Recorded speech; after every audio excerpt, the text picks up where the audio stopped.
Hai Mam, hari ini saya akan mengadakan perjalanan pulang kampung. Ini pas suami lagi buka-bukain menu sarapan yang kita beli deket rumah.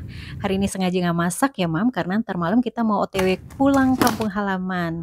Lagi-lagi saya baru bisa upload videonya Mam, karena emang tahun ini saya ngerasa kayak banyak banget yang harus dikerjain, dipikirin, jadi baru bisa upload sekarang. Nah Mam, hari ini saya juga masih masuk kerja. Ini perjalanan menuju tempat kerja ya, Mam, dan kebetulan juga rencana kita buat pulang kampungnya itu malam.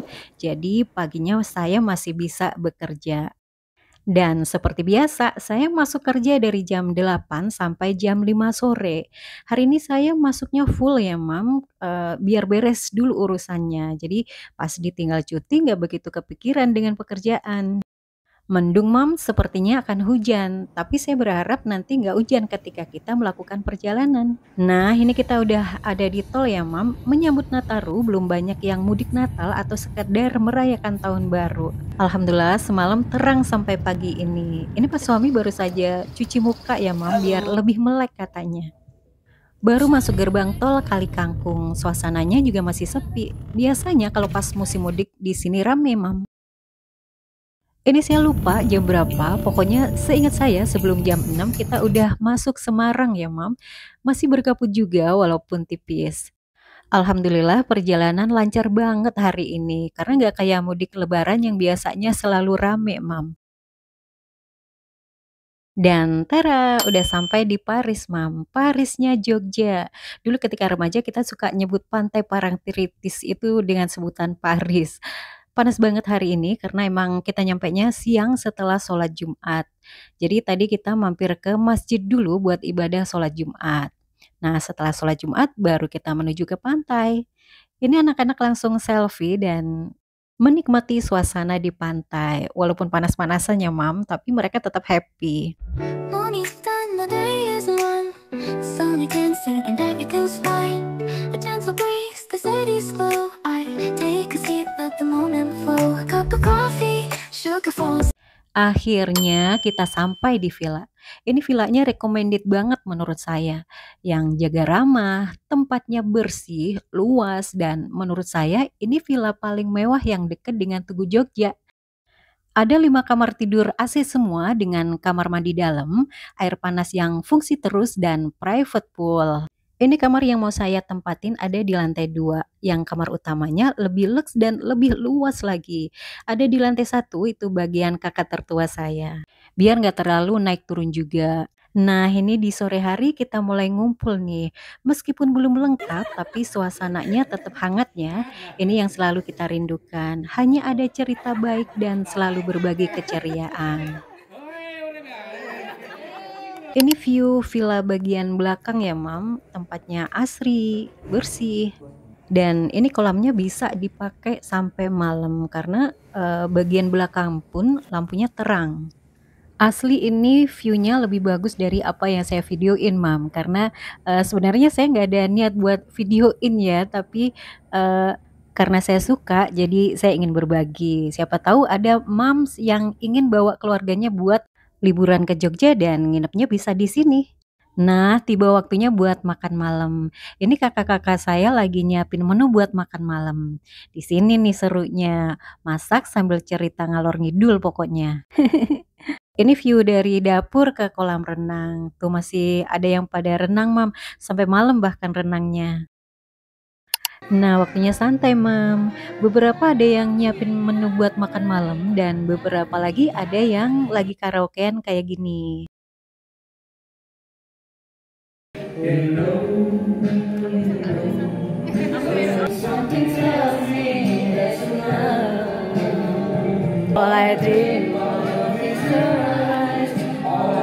Nah ini yang paling kecil juga kita kasih kesempatan buat unjuk diri Mam, semampunya dia aja karena emang dia masih kecil banget ya Mam, jadi asal dia suka gitu aja. Nah ini kakak di atas kupas Mam, kita lagi ngerjain dia buat nyanyi lagu Jepang Kokoro no Tomo by Mayumi Itsuwa yang lagi in juga pada zamannya. Nah ini kakak yang pertama, dia sebenarnya nyanyi buat suaminya yang tercinta yang saat ini pas acara kontainer lagi datang, jadi nggak bisa ikut. Nah ini karaoke terakhir di hari pertama ya Mam, karena udah larut jadi kita mau istirahat dulu karena besok masih banyak hal yang akan kita lakuin. Tapi seperti biasa sebelumnya saya akan sharing dulu buat Mam semua.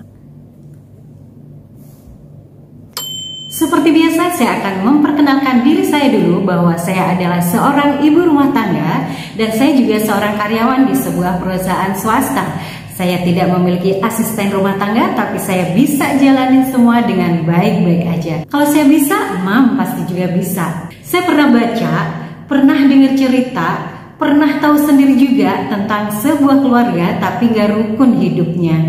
Padahal dulunya mereka itu kakak adik loh, yang dulunya pasti saling support kan. Mungkin mereka lupa kalau dulunya mereka adalah satu tim. Tapi sekarang ada yang gak saling sapa, ada yang saling bahas keburukan masing-masing, ada yang selalu bernegatif thinking, ada juga yang sukanya ngerecokin mulu. Kasihan gitu loh orang tuanya kalau sampai tahu bahwa anak-anaknya tuh pada gak rukun hidupnya. Sebenarnya kunci kerukunan tuh kalau menurut saya jika kita bisa tulus tuh saling memahami, saling mengasihi, saling memaafkan, dan tidak ada rasa saling iri dengki.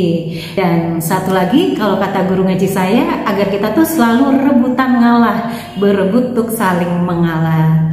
Melihat saudara sukses kita ikut seneng, lihat saudara sedih kita ikut prihatin, bukan malah nyukurin atau menyindir apalagi ngata-ngatain.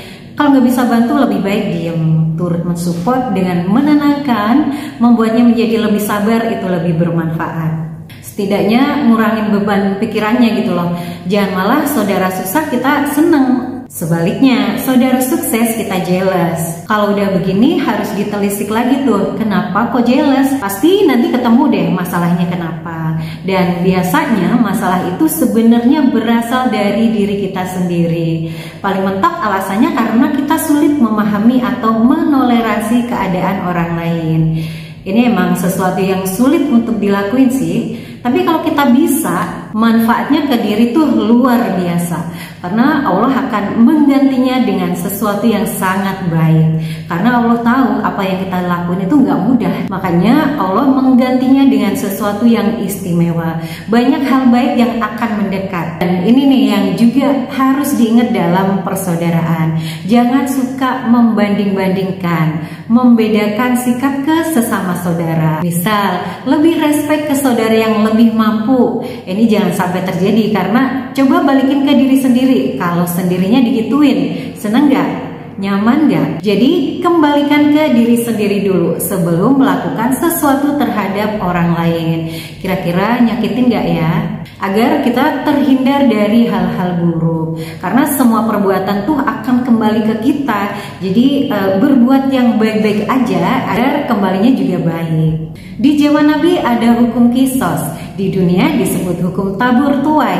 Dan itu berlaku sejak zaman dahulu sampai sekarang. Berarti itu benar adanya. Kalau sampai sekarang gak dipakai kan berarti omong kosong. Berikutnya adalah jangan gampang minta bantuan. Kalaupun terpaksa harus tahu diri ya. Kalau kata orang Jawa harus tahu papan, empan, adepan. Misal kalau memang ngomongnya hutang ya harus tanggung jawab buat bayar. Ojo boleh janji-janji. Jadi jangan sampai ingkar janji gitu loh. Terus jangan tiap kali minta dibantu. Kadang nggak secara langsung ngomong minta dibantu ya, tapi tiap kali cerita itu yang sedih-sedih gitu. Biar saudaranya iba akhirnya dibantu. Kasihan gitu loh saudaranya karena dia juga punya kehidupan sendiri yang juga perlu diperjuangin hidupnya. Malah kalau bisa tuh orang lain jangan sampai tahu sedihnya kita. Biar mereka tuh taunya yang baik-baik aja tentang kita. Ini versi saya ya. Kalau nggak setuju nggak apa-apa karena kan tiap orang pasti punya alasan tertentu ketika melakukan sesuatu. Nah, yang paling sensitif adalah masalah warisan. Kalau tentang ini harus memiliki pikiran yang baik ketika akan membahasnya bersama saudara, biar bisa saling ridho gitu loh. Dan apapun kalau urusan keluarga itu harus open ya. Jangan ada perasaan nggak enak yang takutnya kalau dipendem malah jadi masalah, malah jadi salah paham dan jadinya nggak rukun gitu loh. Jadi kalau ada ganjalan segera dibicarakan. Jadi sepakat buat terbuka di awal itu sangat membantu. Ini kalau menyangkut orang banyak ya, atau kalau menyangkut hubungan keluarga. Dan kalau tentang warisan, paling aman tuh kalau kita melibatkan seseorang yang paham tentang hukum bagi waris. Kan biasanya ada tim yang bertugas membantu menangani tentang hal ini ya. Jadi biar jelas dan gak salah kaprah gitu loh. Kalau salah kan takut hukumnya kalau kita sih. Kalau udah ada hukum yang mengaturnya, kita jadi tenang, lega karena udah sesuai dengan porsinya. Gak ada yang iri atau gimana gitu, karena emang pembagiannya udah sesuai hukum. Jadi semua bisa ridho. Begitulah ya, pokoknya kalau hidup berpegang pada agama tuh jelas gitu loh. Bukannya saya merasa sok alim atau sok bener atau sok gimana gitu, bukan ya. Saya juga sampai sekarang masih banyak belajar tentang agama dan apapun tentang kehidupan. Saya cuma pengen mengabarkan sedikit yang saya rasakan, bahwa kalau kita punya Tuhan tuh seperti kita punya orang tua. Ketika kita sedih ada tempat mengeluh, ketika rasa capek ada tempat buat bersandar, ketika terasa hampa ada tempat untuk berkeluh kesah, mengisi kekosongan hati kita, gitu-gitu sih. Jadi kita tuh bisa ngerasa lebih tenang pikirannya, lebih damai, gitu-gitu sih sebenarnya. Seperti ada orang tua gitu loh. Kalau saya merasakan sesuatu yang baik, saya akan membaginya agar banyak orang, banyak jiwa yang bisa merasakan damai juga tentunya. Oh ya, satu lagi, jangan baperan, jangan gampang tersinggung, Mam. Jangan suka nebak-nebak yang kita tuh nggak tahu benar gitu loh. Misal, kok dia begitu ya ke aku? Apa karena aku begini? Banyak kesalahpahaman hanya karena kita tuh salah menyimpulkan, akhirnya menjadikan tidak rukun. Nah, sikap yang tepat adalah selalu berbaik sangka terhadap apapun. Itu akan buat kita lebih ringan gitu loh. Sebuah artikel juga mengatakan bahwa selalu berbaik sangka atau selalu berpikiran positif akan menyehatkan jiwa dan raga kita. Bermunajat, muhasabah diri itu akan buat diri kita menjadi lebih baik, lebih tenang, dan menyadari apa yang sedang terjadi, sehingga banyak hal baik yang akan menyertai kita. Dibukakan jalan, diberi penerangan agar kita nggak tersesat dalam menuju jalan yang benar. Murni dalam hati saya bahwa saya pengennya kita tuh baik-baik aja. Kita bisa kok kalau kita mau. Gak ada hal yang gak mungkin bagi Allah jika Allah sudah berkehendak. Nah gitu ya Mam, sharing untuk hari ini. Yang harus diingat bahwa dalam setiap sharing saya gak pernah bermaksud menyinggung siapapun, mengenai siapapun, tapi murni tujuan saya hanya untuk kebaikan kita semua. Saya ingin kita tuh baik-baik aja gitu loh dalam hidup, agar kita nggak ngerasa banyak tekanan, biar hidup kita tuh lebih tertata dan terhindar dari masalah-masalah rumit. Semoga bermanfaat, Mam. See you.